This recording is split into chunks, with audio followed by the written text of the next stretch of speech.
For today's video, we're gonna swatch the Artist Lab 24 watercolor tube colors.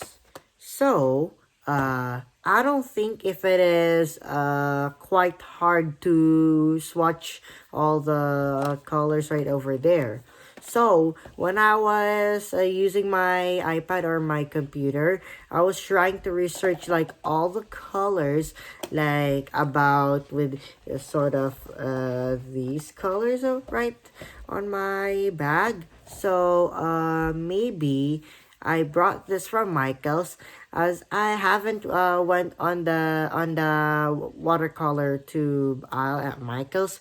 I haven't checked the hex code about what can I name all the colors and so on. That's what I haven't wrote down my notes yet, like on my phone or something like on my paper about the watercolor tubes that I have it in my box. So, when I was, like, I'm gonna make a swatch at Google Docs. Maybe I can, later on, I can swatch all the colors right after, like, when I am gonna put all the watercolor tubes, down and lay on flats.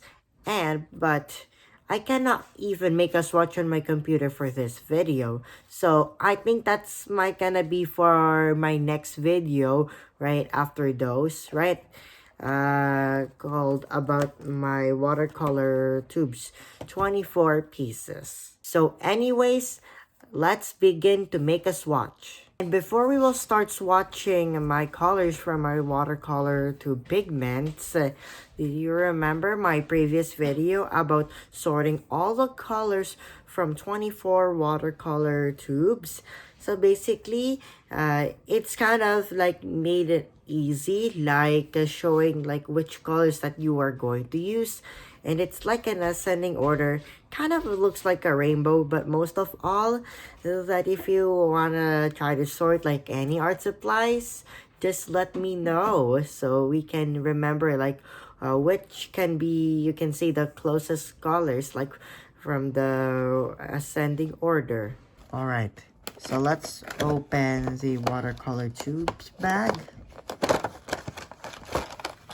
And we will carefully dump them all from the trays.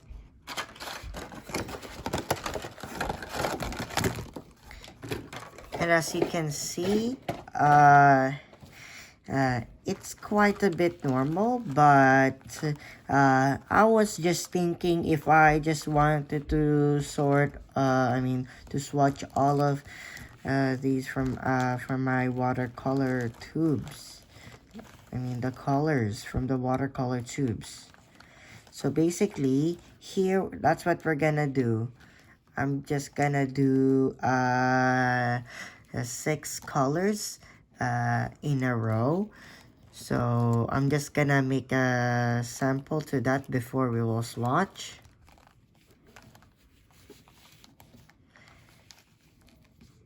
And those a few kind of you can try to remember like all the colors that I've got.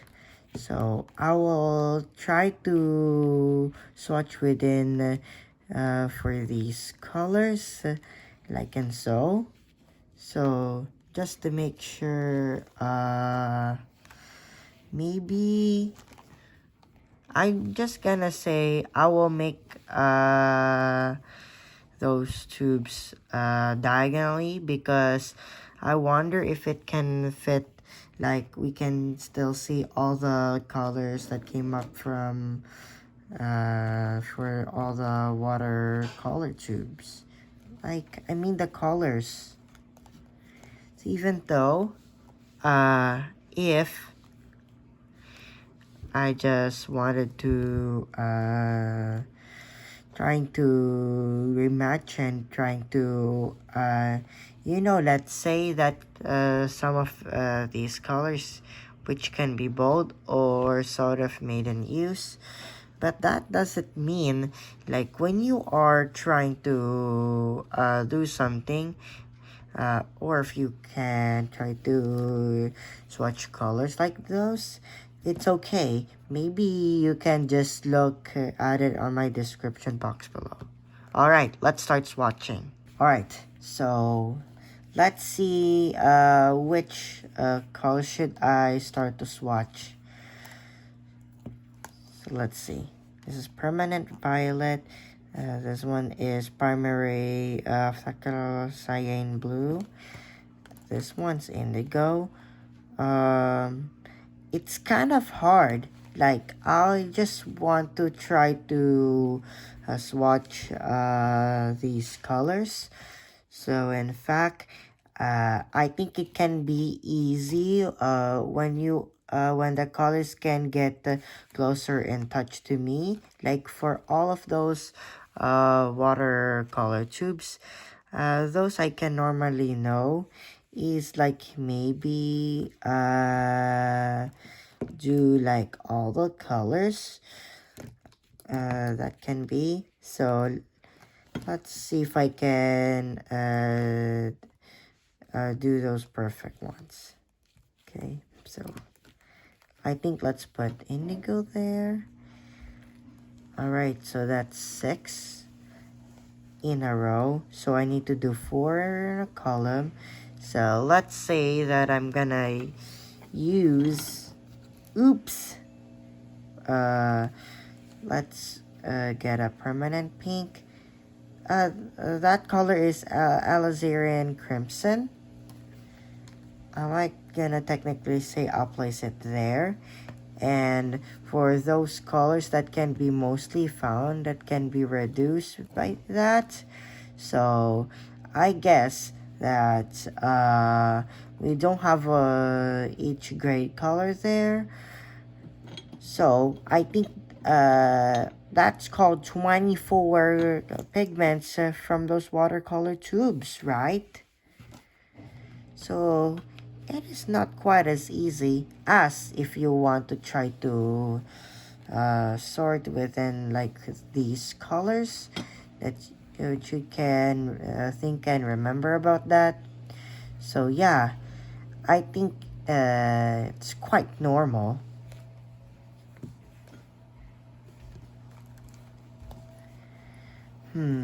Okay, so what I can do for these colors. So let's say I'm gonna use ivory black. I think it can touch those colors. Okay, and there's one more tip. Even though those are not all the fully swatch colors, that it can be more by reproducing lots of details and lots of all of each things, like whether if you want to try to have in color at first. So it can be quite easy just to remember, like when you try to get and try to focus on like about how you can try to watch the colors. This can be easy. So maybe after those, I will try to make a swatch and see if it can be make sense on those colors, like how well, if you want to try to see which within is all of the colors that they came in each closer sides. So here I will put yellow, and I'm gonna use, so I might gonna go for even say I'm gonna use orange, and this one is bird sienna. So I might gonna say I'll put the permanent green, or I will say that I'll put cadmium yellow pale hue right maybe on the bottom. Can you see the colors that can go easily on the bottom side? So maybe I can remember that the color can go like sort of those like that, like which you can try to understand that very well.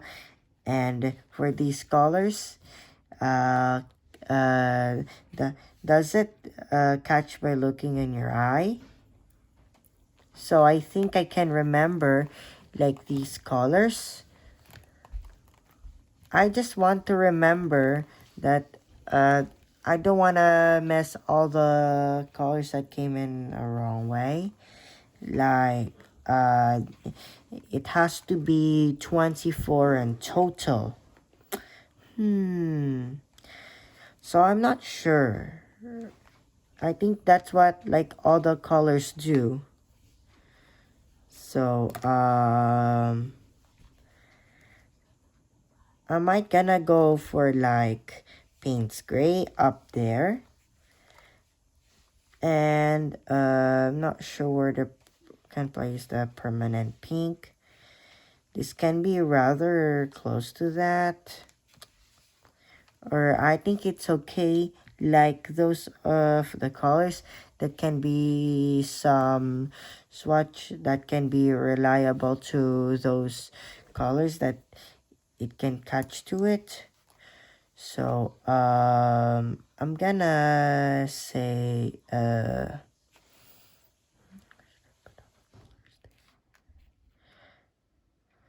so alizarin crimson. I don't think that's much brown to me. So maybe I'm gonna use primary red cadmium. No. So let's just put there in place. There. And I don't think that's gonna work because those colors on the bottom ones, I can still see like where the colors that you can put over there. Please, come on. Focus, focus. So, this cobalt blue hue or ultramarine blue, I think those are the enough colors that can be useful and talk about like how colors that can be close rather to each other, sort of that. So I thought I might that every possible color wouldn't be worth, as you can try to store and remember like all the colors that can be sort of using at every side. So I'm just gonna skip this video for now because I was trying to decide like all the 24 colors that I just wanted to swatch. Okay, now I tried to swatch all of these colors from the Artist Love's watercolor paint tubes. So those you can remember, like I tried to re-swatch it, like for all the colors that you can know was precise, and I had perseverance to know like all the colors, like even though if they couldn't be closer to match it. So maybe I guess if 24 isn't up to me. So I guess if I can do with a lot of information about these watercolor tubes, like let's say if I'm gonna go for painting, maybe I can use these colors like together, like either can be yellow or green, or it can be teals or blues, purples, indigos, can be valuable colors. And those pink colors, just only one that I only have there. So just you can try to remember like these colors. Yeah, I am just feeling great about like if I don't know all the to swatch all the colors within the watercolor tubes, that's okay then. So for later on, but not during this video, I'm just gonna make a swatch, and let's see if you can remember all the colors that I written down from the swatch over there. And that's the end for today's video. So thank you for watching. Make sure you subscribe and just write down in the comments below from my video about what do you guys think is about, like when I was trying to swatch all the colors from the watercolor tubes. But you can just write down in the comments below about what I just told you from before we just watch all the colors together. So thank you for watching again, and I'll see you again next time.